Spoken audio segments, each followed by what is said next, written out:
pessoas, como vocês estão? Mais um Vencedores e Perdedores, 10 vencedores e 10 perdedores. Não tem DaRon Bland, não tem Jordan Love, porque os jogos da quinta-feira estão em outro Vencedores e Perdedores que eu fiz para os membros aqui do canal, os membros Like Plus. Então, clica aqui embaixo, clica em Join e vem com a gente para mais vídeos, mais conteúdo. Por exemplo, o Troféu Blake Bortles, que tem novo líder nessa semana. E seria esse novo líder o equivalente, né, no topo, o número 1, o 2 hambúrgueres, alface, queijo molho especial, cebola, picles num pão com gergelim dos quarterbacks ruins desse ano. Vocês já sabem quem é, né? Mas ó, vamos lá, vencedores e perdedores. Antes de eu começar com os perdedores aqui hoje, um aviso. O nosso editor, o André, está de bye week, está de folga.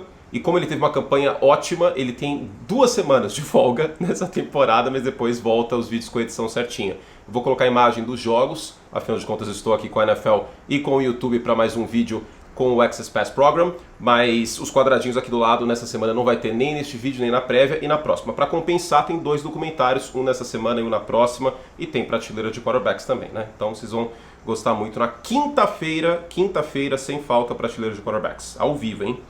Vamos lá, amanhã a prévia, quinta-feira prateleira de QB. Ainda tem análise tática, vai ser uma coisa fantástica essa semana. Seguinte, vamos começar com os perdedores. A comissão técnica do Chicago Bears é uma perdedora. Se não fossem as 4 interceptações do Joshua Dobbs, e eu acredito que umas 2 ali ele não teve culpa, que foi mais um passe desviado, então, culpa até tem, mas não é tanta culpa assim, os Bears provavelmente teriam perdido esse jogo, né? Chicago não anotou nenhum touchdown e foram, acredite, 16 passes atrás da linha de scrimmage. O Luke Getsy não tem nenhuma confiança no Justin Fields. Eu poderia colocar o Justin Fields aqui como perdedor, porque isso indica que, se essa comissão técnica for mantida para a próxima temporada, é um sinal de que não existe confiança no Justin Fields e que ele não vai ser o quarterback do time no ano que vem. Mas não existe garantia de que a comissão técnica dos Bears vai ser mantida para o ano que vem. Nem garantia que o Justin Fields volta. Ontem, o Adam Schefter reportou que de 7 a 10 times devem ter uma nova comissão técnica na próxima temporada. Eu acho que Chicago pode entrar entre eles. O Joshua Dobbs, queira ou não, acaba sendo mais um perdedor nesta semana. Foram 4 interceptações, como eu disse, não foram todas que foram culpa dele. A primeira, por exemplo, do Jalen Johnson, eu acho que vou fazer análise tática dessa jogada essa semana. Foi fantástico o trabalho do cornerback dos Bears, que estava num setor marcando em zona, uma cobertura em 2, com as marcações em zona mais próximas também, ele uma delas. E aí ele recua, vendo o Jordan Edson quebrando em diagonal na lateral. E aí ele intercepta por uma leitura dele, não tanto por demérito do Joshua Dobbs. Em meio a isso, porém, foram 4 interceptações em horário nobre e acaba comprometendo um pouquinho as chances de Minnesota chegar na pós-temporada. Os Vikings, obviamente, ainda estão na briga. O nosso próximo perdedor é um cara que passou a sua arnica. A última polêmica agora, ele deu like num tweet aí contra protetor solar. Enfim, o Aaron Rodgers, ele tem as suas peculiaridades, vamos colocar dessa forma, né? Ele tem as suas peculiaridades. Seria um excelente personagem de uma novela assim, meio realismo mágico, né? Seria um excelente personagem do Gabriel Garcia Marques, o Aaron Rodgers. Eu tô tomando bastante chá agora. Esse chá gelado é muito bom. E tererê também. Você que é do Mato Grosso do Sul, do oeste de São Paulo, um beijo pra vocês, tererê é muito bom. Ó, o Aaron Rodgers é um perdedor porque os Jets estão com a penúltima campanha, a 15ª campanha da AFC, 4-7. E ele voltar, eu acho que é um risco desnecessário. Pode ser que ele volte para mostrar serviço, para voltar a ter ritmo de jogo, mas os Jets não devem estar na pós-temporada. Eu poderia colocar o Robert Saleh aqui, que eu coloquei no vídeo do outro Vencedores e Perdedores, mas eu queria mencionar brevemente essa questão do Aaron Rodgers. Pode ser que ele volte contra os Commanders na véspera de Natal. Parece que está programado para isso, mas sinceramente, para quê? Porque os Jets com 4-7 é quase impossível ir para a pós-temporada. Falando em ir para a pós-temporada, vamos lá. O Buffalo Bills. Neste momento, pelo ESPN Analytics, os Bills têm 20% de chance de pós-temporada. Pelo New York Times, são 15%. São algoritmos diferentes que levam em consideração outras coisas. Eu acredito que dá para cravar que Buffalo não vai para os playoffs? Não, eu não acho que é por aí. Porque o Buffalo Bills tem o Josh Allen, tá? E a verdade é que a gente não tem nenhum time maravilhoso aí brigando pelo wild card na AFC, né? Até porque os Bengals perderam o Joe Burrow, os Broncos estão quentes, mas pode ser que caia um pouco a produção. Minnesota estava quente, caiu a produção. Os Colts têm o Gardner Minshew, que pode estragar tudo num belo dia. Os Texans têm um quarterback calouro. Os Browns não têm um quarterback titular. Mas mesmo em meio a tudo isso, vale lembrar que o calendário dos Bills é o mais difícil dessa galera. Por exemplo, os Colts pegam os Titans nessa próxima semana, que é folga de Buffalo. O Tennessee Titans é um dos piores times da NFL nessa temporada. Os Steelers, que estão na briga pelos playoffs, pegam os Cardinals, um dos 3 piores times da NFL. Claro que pode acontecer, né, deles perderem esse jogo, a NFL é muito louca.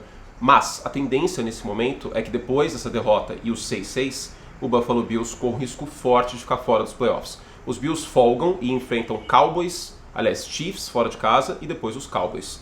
Se eles perderem um jogo entre Chiefs, Cowboys e Dolphins, eles ficam numa situação bastante delicada porque é uma garantia de 7 derrotas e aí no máximo eles chegam a 10 vitórias, tendo que vencer todas as outras partidas. Então é uma situação delicada em Buffalo neste momento. O time jogou bem contra a Filadélfia? Eu acho que o Josh Allen sim. O jogo terrestre, nem tanto. Também não gostei de algumas chamadas da defesa dos Bills do McDermott no final, destaquei isso na transmissão. Agora, com o Josh Allen é permissível sonhar, mas neste momento, na minha visão, é a base do sonho, é na base do talento do Josh Allen. Mas é um talento que também tem um monte de turnover nessa temporada, infelizmente. É um talento que pode, num belo jogo, ter um turnover no último quarto e colocar tudo a perder, por melhor que ele seja, e eu sou fã do Josh Allen. Para mim ainda é um quarterback de elite. Eu vou colocar ele na prateleira de elite nessa quinta-feira. Só que o Buffalo Bills, queira ou não, sai como perdedor nessa semana. Não é só um problema, não é só a questão dos turnovers do Josh Allen. O jogo terrestre não é bom, tá? Um segundo recebedor, o Gabe Davis passou das 100 jardas, mas teve uma falha de comunicação no touchdown da vitória, e ele vinha bem apagado nos últimos jogos. A outra opção é o quem? Dalton Kincaid, que é um tight end calouro, o Dawson Knox está machucado. O Von Miller não está jogando bem nessa temporada. O time sente muita falta do Deacon Jones no meio da linha, o que forçou o Greg Rousseau a ir mais para o meio da linha. O Matt Milano faz muita falta. O Trey Davis White está fora. O Russell Douglas não faz uma grande temporada como um todo desse, até antes de ter chegado nos Bills. A dupla de safety está mais envelhecida. Então tem vários fatores aqui, tá? Não é só essa questão da chance de playoff, do calendário. Também são outros fatores de como o time se apresentou ao longo de toda essa temporada. Hoje eu não tenho muita confiança no Buffalo Bills. Pode ser, claro, que o time chegue na pós-temporada e eu não descarto 100%. Meu prognóstico, porém, é que Buffalo vai acabar ficando fora. O CJ Stroud é o próximo perdedor aqui, finalmente, está nos perdedores, o CJ Stroud, né, o quarterback calouro sensação deste ano, calouro ofensivo do ano, já dá para meio que marcar isso neste momento, por melhor que esteja jogando o Bijan Robinson nas últimas partidas, sendo melhor utilizado, né, Sr. Arthur Smith. Mas o CJ Stroud segurou mais a bola que deveria em algumas jogadas. Eu falei que eu não ia criticar se ele forçasse passes. Isso eu não vou criticar, porque deu muito certo em vários momentos e eu elogiei isso em vários momentos. Agora, o CJ Stroud, ele segurou muito a bola nesse final de partida. Ele tem que às vezes aceitar que não vai dar para colocar a capa de super-homem e fazer magia em todas as jogadas. Isso é um processo, eu acho que até um processo das chamadas do Slowik em algumas terceiras descidas poderia ser um pouquinhozinho mais conservador e não foi. Agora, na sequência, eu poderia também elogiar o Kenny Pickett, que eu já fiz um pouco no vídeo da segunda-feira, o Pat Frymouth também. Um perdedor, porém, é o senhor Matt Canada, que no primeiro jogo, sem Matt Canada chamando o ataque do Pittsburgh Steelers, a equipe dos Steelers passou das 400 jardas, coisa que nunca aconteceu na era Matt Canada chamando o ataque de Pittsburgh. Teve recepção do Deontay Johnson em profundidade, teve o Pat Frymouth no meio do jogo, o Frymouth fez grande partida, os tight ends apareceram como todo, isso não estava acontecendo. Claro, o Frymouth estava machucado, mas no todo não tinha verticalidade nesse ataque. E aí também acho que a água bateu um pouco no popô do Kenny Pickett e ele mostrou serviço nesse aspecto. Por tabela, por contraste, o Matt Canada sai como perdedor. Agora uma dupla aqui. Temos uma dupla hoje de técnicos, um coordenador defensivo e um quarterback do outro lado, e agora um head coach e um quarterback. O head coach, inclusive, que está na rua. O Frank Reich é o próximo demitido, é o próximo eliminado da NFL nessa semana. Foi eliminado, vamos dizer assim.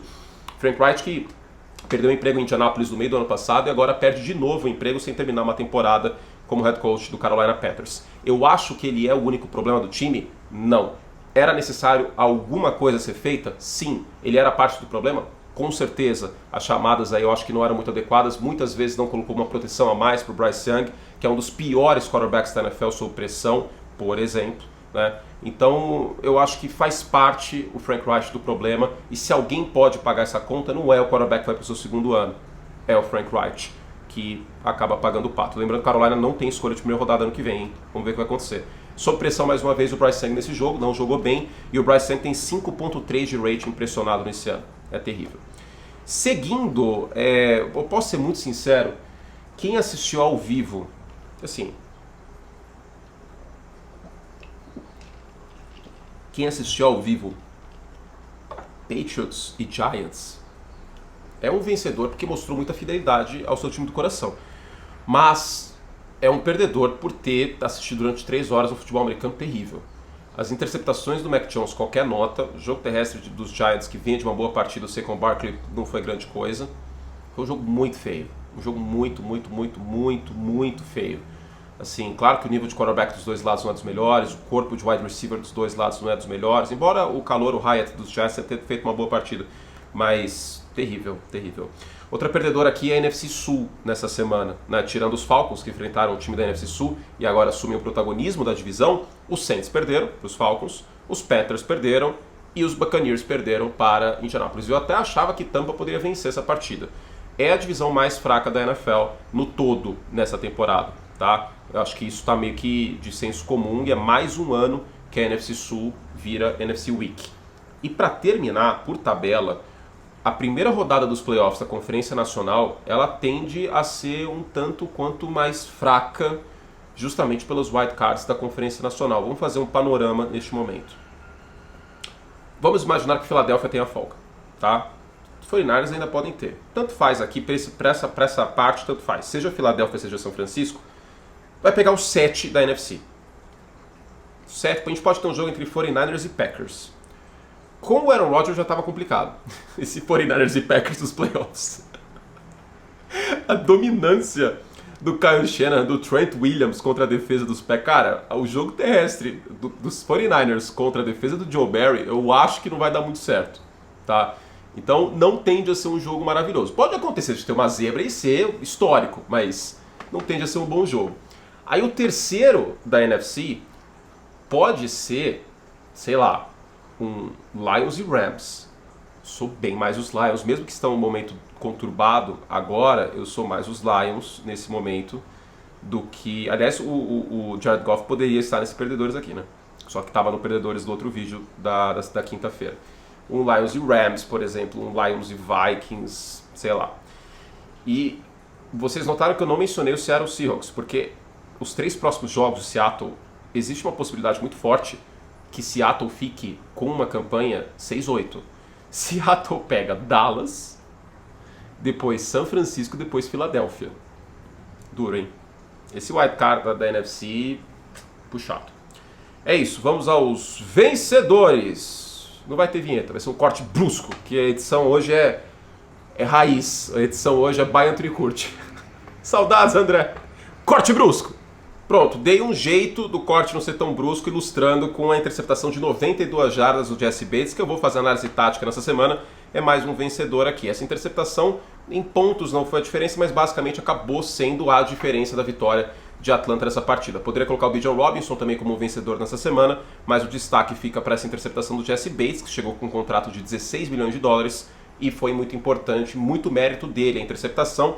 Os Saints, inclusive, estavam na red zone, né? Então tiraram pontos, roubaram pelo menos 3 pontos dos Saints e anotaram 7 pontos, aí acaba sendo a diferença. A defesa de Baltimore é mais uma vencedora nessa semana, foram 4 turnovers, um deles meio que tanto faz, tanto fez, né, por causa da Hail Mary, mas os outros 3 muito importantes para estancar o ataque do Los Angeles Chargers. Não foi um grande jogo dos Chargers, né, naquele último touchdown do Zay Flowers, ele poderia ter ajoelhado, o jogo teria acabado com 7 pontos a menos, mesmo assim seria uma vitória de Baltimore sem muitos pontos. Agora, a defesa de Baltimore é fantástica, tem muita gente nessa defesa jogando bem. O Clowney, o Van Noy, obviamente o Roquan Smith. Deve ser legal ter um linebacker do calibre, do porte do Roquan Smith no time que você torce, né? Eu imagino que deve ser bem interessante. Parabéns, torcedor dos Ravens aí. Kyle Hamilton está numa sequência muito boa, também tem que ser destacado.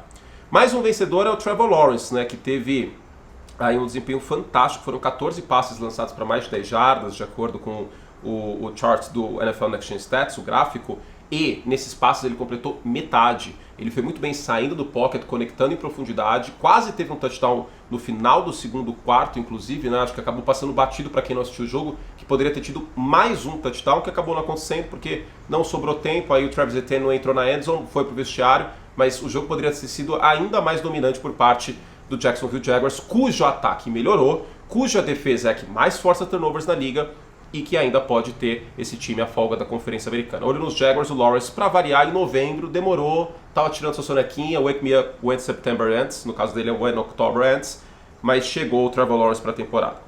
O Shane Steichen também é o vencedor. Eu queria colocar a defesa dos Colts, mas eu já falei sobre no vídeo da segunda. O Shane Steichen faz um trabalho fantástico com o Indianapolis. Ele perdeu o quarterback calouro, sensação maravilha, com potencial no Anthony Richardson, que machucou. Herdou o Gardner Minshew, um bom reserva. Mas, mesmo com o Gardner Minshew, os Colts estão na briga pela pós-temporada. Pegam os Titans nessa próxima semana, que é um jogo que eles podem ganhar, um jogo divisional difícil. De qualquer forma, com o quarterback reserva e tendo cortado o Shaq Leonard, que não estava bem, diga-se, mas é um baque, uma perda, os Colts ainda na briga pelos playoffs. Eu acho que o time dos Colts em breve vai fazer barulho na NFL. Não neste ano, mas em breve. O Derrick Henry é um vencedor porque é meio parecido, o Nardo até mencionou isso pra mim no Semana NFL, é um pouco parecido com a situação do Justin Herbert. A culpa não é toda do Derrick Henry, até porque ele enfrenta muito box pesado, com vantagem numérica para defesa, 7 homens no box, 8 homens no box. E nesse jogo ele quebrou muitos tackles. Ele teve muitas jardas após o primeiro contato. Ele jogou com muito apetite, com muita fome. Conseguiu o touchdown. Foi um grande jogo dele. Eu acho que essa vitória de Tennessee vai muito na conta do Derrick Henry. Ele não jogou bem, mas ele fechou o jogo. São 14 vitórias do Jalen Hurts com o time aí enfrentando uma equipe que no momento que pega a Philadelphia está com aproveitamento acima de 50%. E mais, é a 5ª vitória consecutiva do Jalen Hurts quando atrás por 10 pontos. Os Eagles venceram todas as partidas que estavam atrás do placar do intervalo. Ele finalizou esse jogo correndo para a endzone, teve touch-push, enfim. Não foi um bom primeiro tempo, mas é uma virtude dos quarterbacks adaptar-se e conseguir fechar jogos. E o Jalen Hurts, neste momento, é um dos melhores quarterbacks da NFL em final de partida. Nos últimos 15 minutos, último quarto, até um pouco, tipo, do terceiro quarto, meio do terceiro quarto para frente, o Hurts é um dos melhores quarterbacks da NFL. Kyle Williams é um vencedor também. O Sean McVay tem um ataque que não é todo predicado no jogo terrestre, mas o ataque dos Rams, até pelas rotas cruzando o campo, a necessidade de atrair um pouco a marcação para essas rotas abrirem e tal, atrair a marcação para o jogo terrestre, o Kyle Williams funcionando, esse ataque é muito melhor. E o Kyle Williams voltou de lesão e só no segundo tempo ele passou das 150 jardas nesse jogo. Os Rams jogaram com tesão essa partida, bloqueando para o Kyle Williams avançar, jogando assim o fino da bola. A interceptação não foi muito bonita do Stafford, diga-se, mas do resto dominaram os Cardinals. E para terminar, primeiro, queria dar o crédito aqui ao Vance Joseph. Eu sou um dos maiores críticos do Vance Joseph como coordenador defensivo na carreira dele. Não é de hoje que eu critico o Vance Joseph. A defesa dos Broncos tomou 70 pontos para Miami. Eu estava comentando esse jogo. Depois daquela partida as coisas melhoraram. Da semana 7 em diante, do primeiro jogo contra os Chiefs em diante, essa defesa forçou 17 turnovers, que é a melhor marca da liga, e tomou 16 pontos,5 por jogo, que é a terceira melhor marca da liga.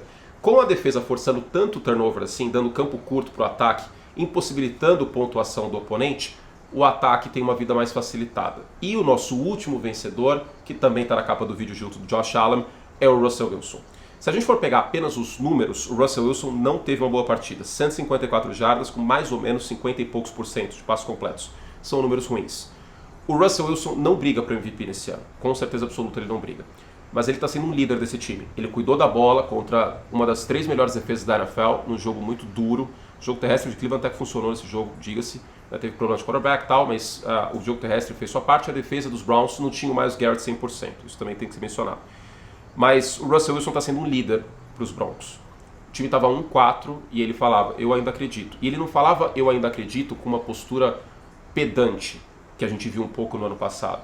Ano passado era uma postura pedante / lunática, em certa medida, de tipo, cara, você não está vendo a realidade, que você faz muito parte do problema, as coisas não estão boas. E diga-se que a defesa era muito o problema. E agora inverteu. A defesa é muito a solução. O ataque dos Broncos é protocolar. Tem os flashes do Russell Wilson. O touchdown aqui para o Troutman, teve touchdown para o Sutton no fundo da endzone nas outras partidas também.